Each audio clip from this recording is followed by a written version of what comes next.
রাতের আকাশে চাঁদ তখন পূর্ণ, চারপাশ নিস্তব্ধ। এক গ্রামে বাস করত হাসান নামের এক যুবক। ছোটবেলা থেকেই নামাজ, কোরআন তিলাওয়াত ও ইসলামিক জ্ঞান অর্জনে সে খুব মনোযোগী ছিল। কিন্তু বয়স বাড়ার সাথে সাথে দুনিয়ার লোভ তার হৃদয়ে জায়গা নিতে থাকলো। বন্ধু বান্ধবের সাথে রাত জেগে আড্ডা, গীবত, এমনকি কখনো কখনো খারাপ কাজে জড়িয়ে পড়ল। নামাজ ধীরে ধীরে ছেড়ে দিল, কোরআন ধুলোয় ঢেকে গেল।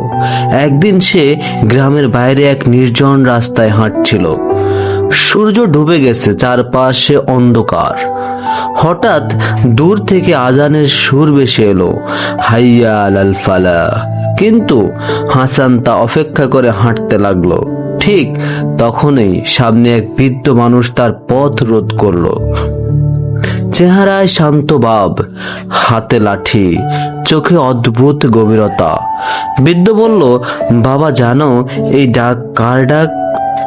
এই ডাক সেই ডাক, সাড়া দেওয়ার সুযোগ যা মৃত্যুর পর আর কখনো মিলবে না। হাসান অবাক হয়ে বলল, আপনি কে? বৃদ্ধ উত্তর দিলেন না, শুধু হাত তুলে আকাশের দিকে তাকালেন। হঠাৎ করে চারপাশে অদ্ভুত নীরবতা নেমে এলো। হাসানের মনে হলো সময় থমকে গেছে। বৃদ্ধ বললেন, আল্লাহ তোমাকে বহুবার ডেকেছেন, কিন্তু তুমি ফিরোনি। যদি আজ রাতে ডাক এসে যায়, তুমি কি প্রস্তুত?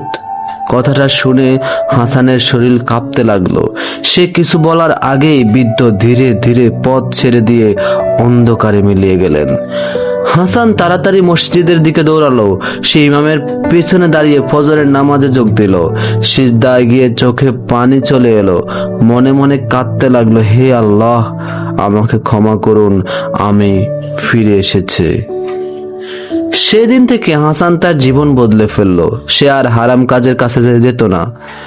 দিনের পর দিন নামাজ কায়েম করত, কোরআন তেলাওয়াত করত, মানুষের সাহায্যে এগিয়ে যেত। কিন্তু সবচেয়ে আশ্চর্যের ব্যাপার, সে আর কখনো সে বৃদ্ধকে দেখেনি। কেউ কেউ বলতো হয়তো উনি একজন আল্লাহর ওলি ছিলেন। আবার কেউ কেউ বলতো হয়তো ফেরেশতা তাকে সতর্ক করতে এসেছিলেন।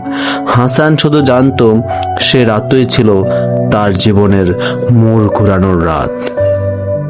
বন্ধুরা, আপনার সাথেও এমন হতে পারে। খুব দ্রুতই নামাজ কায়েম করুন। ধন্যবাদ।